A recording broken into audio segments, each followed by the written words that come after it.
Hi guys, it's Eileen from Now There's a Crafty Idea, and I'm here with a little tutorial. Excuse my voice, I'm just recovering from the flu. I've been making these kind of, they look like old documents and tied up in that, and they've got coffee dyed paper on. You could make them with fabric as well, but I haven't tried that yet.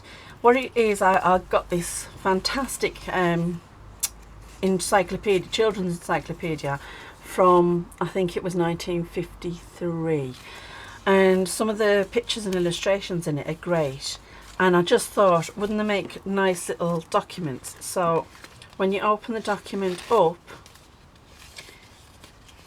it looks like the old style documents from way back in the day, when they just used to use, usually they would use some sort of animal skin, but the coffee dyed paper looks great, and all I've done is I've just stamped a couple of little embellishments on there, and then what I'm going to do is leave these until I decide to put them in a journal, and then I'll probably decorate them up a little bit more, maybe put some embellishments on, or maybe just leave them plain like that, because I think they look great, and they'll just pop into a pocket, and then you've got all this journaling space, and you've got a nice picture on the inside.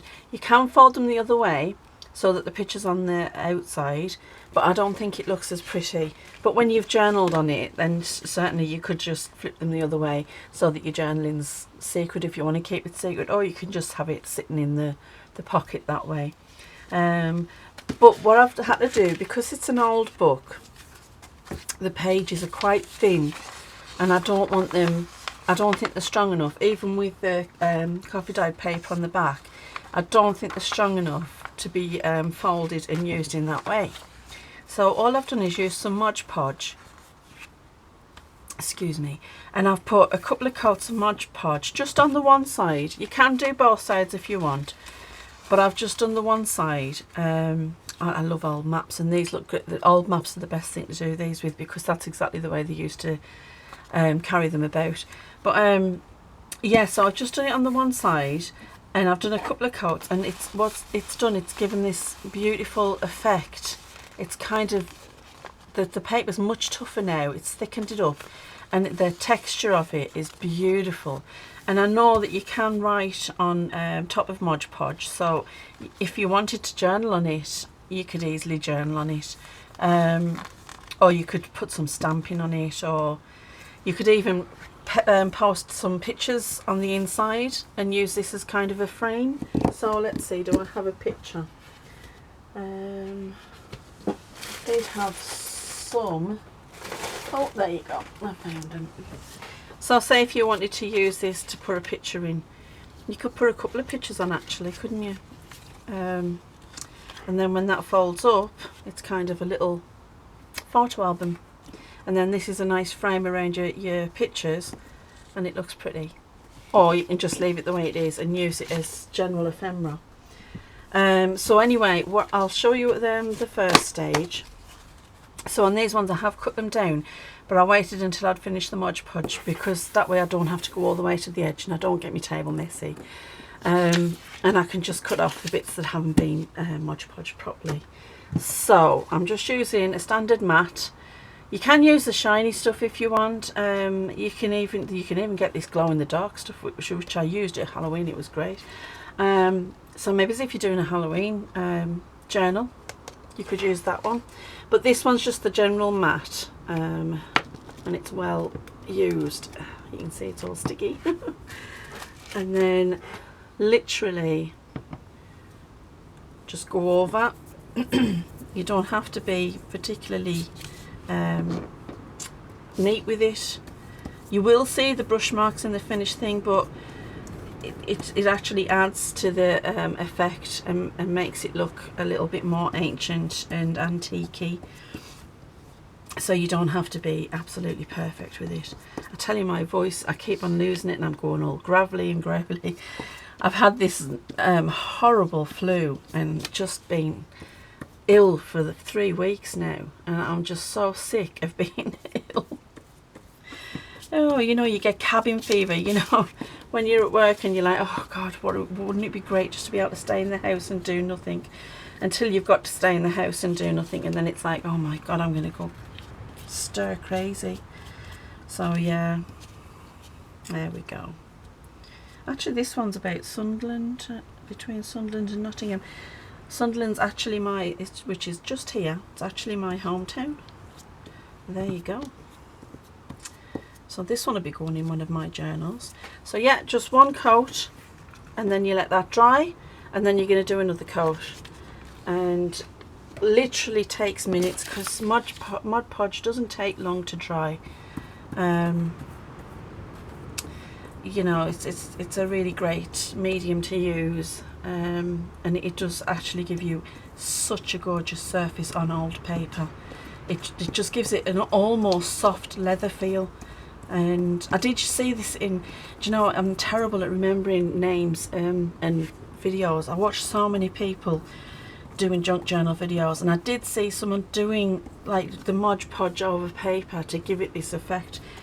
And I've tried to find the video that I found it on. If you watch this and it was you, I'm really sorry that I haven't been able to put a link to your original video about the actual Mod Podge. But yeah, I'm not the first person to do this, so I'm not going to claim it as mine. The document part of it, though, is something that where was I? I was in York, and there's loads of fantastic museums in York, and in a couple of them they had like old documents, and they were just tied up, and they even had nice beaded ties and that, which is another thing that I'm going to try and do on these documents. Obviously, if they're going to go inside a pocket, I don't want to put anything too dimensional on them, but I've got some flat beads that I could put on them. So there you go, there's the other one. How quick was that? I mean, I sat last night and I got loads of these done, and by the time you finish doing the last one, the first ones are dried again, and you can go over it again. So it's a great thing to sit and do on a night, you know, just sit down and Mod Podge away. Right, pop that away. So the ones that I've actually done, these ones are done and dried. Like I said, you can use pictures for this. There were some lovely pictures in this old book, and a lot of them are in black and white. So you know, they're still in copyright, so you can't do scans of them, but they are such beautiful pictures, and I just thought this is a nice way of showcasing them and still having a usable piece of ephemera. You could simply just back them and be done with them, but I actually like the idea of it being like an old document. Yes, I saw it in the museum in York, and it just looked great. Now these are not actually coffee stained, these are end papers off an old book that I found. It was very badly damaged, but it was from 1853. So these papers are from at least 1853. So I think that'll give it a nice kind of age to it as well. And what a great way to use an old paper. Now this one, what I've been doing is leaving a little edge around, and the reason I've been doing that is because I want it framed almost, so that it looks like the actual document, or the map in this case, has actually been framed. So I'm going to just, let me just get my ruler. I keep getting told off for calling it a ruler. It's a rule. I've always known them as rulers. Now I can't find a pencil. One sec. Got it. I have torn the other ones because I wanted to give them a bit more of a, see, on this one I haven't torn the whole thing, but on this one I've torn all the way around the edge, and you can see it's given it a nice kind of rough edge. You could ink it if you wanted to. I've left these ones because this is quite heavily dyed paper, but I just wanted this one to look a little bit more as though it's like you know, a bit newer, a bit fresher. Especially this paper is so nice. I didn't really want to tear it, so I'll just quickly cut these. My cutting is terrible. I have a friend and he just can cut things out and they are absolutely perfect, and I just can't do it. Don't have a steady hand. So I'll just quickly draw another line. There we go. So yeah, I've been thinking about, you know, you find inspiration in so many different places, and I've been thinking about different types of ephemera and different types of ways to add a more vintage and antique feel to a journal. And I think this is a great way of doing it, because this is how they used to use these old documents way back when. Now with this one, because this is such an old paper as well, and it's a bit more fragile than a coffee stain paper, I'm actually going to Mod Podge this as well. So let's get me glue papers. There we go. And let's get me Mod Podge back out. I have to get some plastic over that. I'll just give me brush a bit of a wipe. There we go. Now, doesn't matter if I make a mess. Oh, I'm always making a mess, that's fine.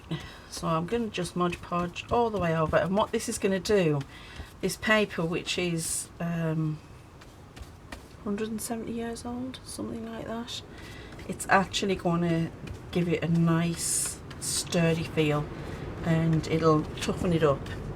And if I do front and back, it's going to be even better, because it's going to give it that leathery type feel, which is going to be perfect, because like I said, a lot of these old documents were tied up in animal skins and leathers, so yeah, it'll give it that authentic feel without a poor animal having to die to do it. I do have some leather, but it's just I repurpose everything, and it's old leather from an old couch that was going to the dump, and I thought, what a waste. But then that's me all over, constantly recycling and repurposing. I'm just going to stick that down, and then I really should wait for it to dry. I'm going to give it one coat on this side as well. Oh, a bit too much on there. There we go. And then that's going to dry and give it such a lovely effect. And I will go over this one more time as well, just to get on the back side of it, just to give it that nice final view. That nice final seal. Sorry, I'm losing my words there. And there we go. Now I'm going to just lift that carefully and leave that to dry, and then hopefully we'll have a nice finished piece. So let's do another one. I've got some coffee dyed paper. Let me just find some.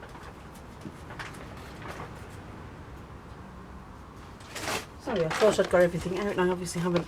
Now this is some coffee dyed paper that I've already done. I don't know if you can see on this, the pan that I used to dry this on in the oven has actually got a mark. You can see it better on this side, and it's actually transferred onto the paper, which is great. I love that kind of thing. So yeah, cool. So anyway, so for this, I'm just going to move this sheet. There's another journaling card. I've got a box full of these that I need to get on and do. So for this one, because this coffee stain paper is quite sturdy, and I don't think I need to treat it, then I'm just going to put it straight on. And then, oh, I wasn't going to, oh, I'll use the Mod Podge, it doesn't matter. I was just going to use the glue stick, but Mod Podge will be just fine. That's the good thing about these glues. They're kind of multi-purpose, and you can do lots of different things with them.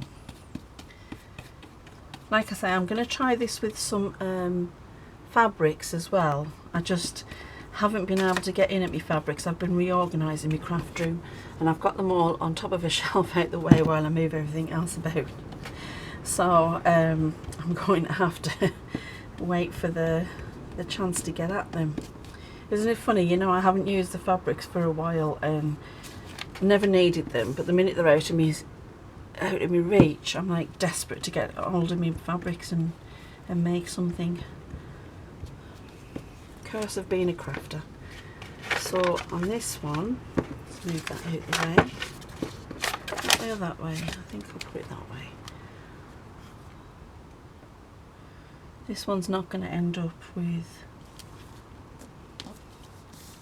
it's a little bit too long. That's okay because I can trim the bottom. It's not going to have a border all the way around, but that's fine. There we go. And then I'm just going to cut up the side. It's going to have a border on either side, and that's okay. That'll still look good. And there we are.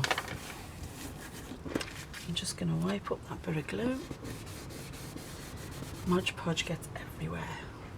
Well, it does when I'm using it anyway. I'm not even going to bother putting that card back on.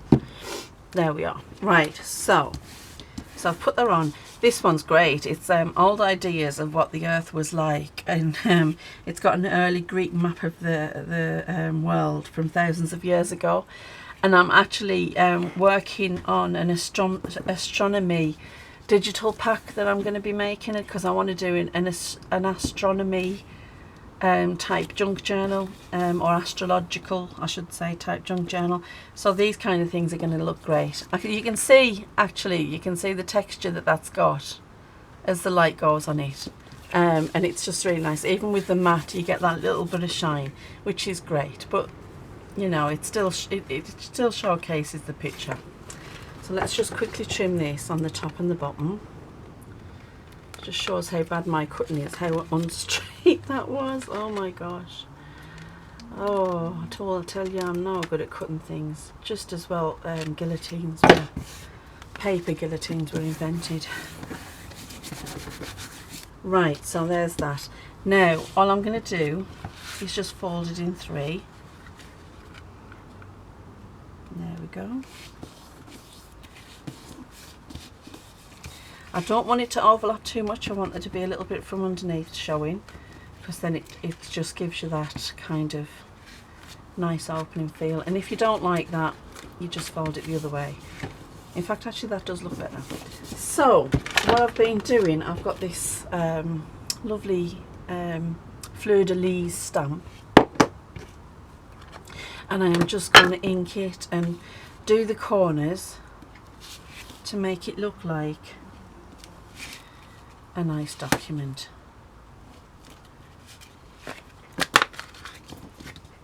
Now you fold it, you can see where your corners are, and I'm going to do the corners on all the different sides,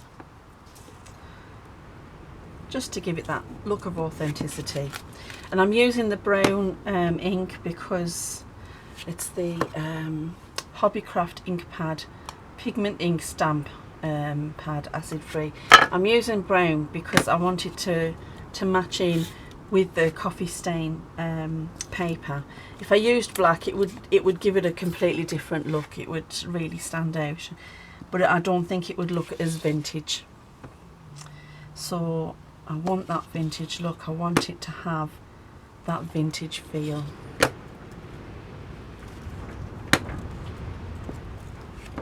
And there we go. And now all we need to do is get a bit of ribbon. Oh, can't get my fingers to work. Just get a bit of ink pad and just tie a nice bow. And the thing with these is you can play about with them. There's lots of different things you could do with them. You can put a wax seal on them if you wanted to. You could put ephemera, like little embellishments on them. You could punch a hole through here and have the ribbon wrap around with a little bead on. I haven't done that this time. I'm going to try that on some future ones, but I want to get the ones that have been all Mod Podged. So anyway, there's one quick bit of ephemera that gives you a nice vintage feel. So I hope you've enjoyed it. If you did, please pop a like below and think about subscribing, and happy crafting. Bye.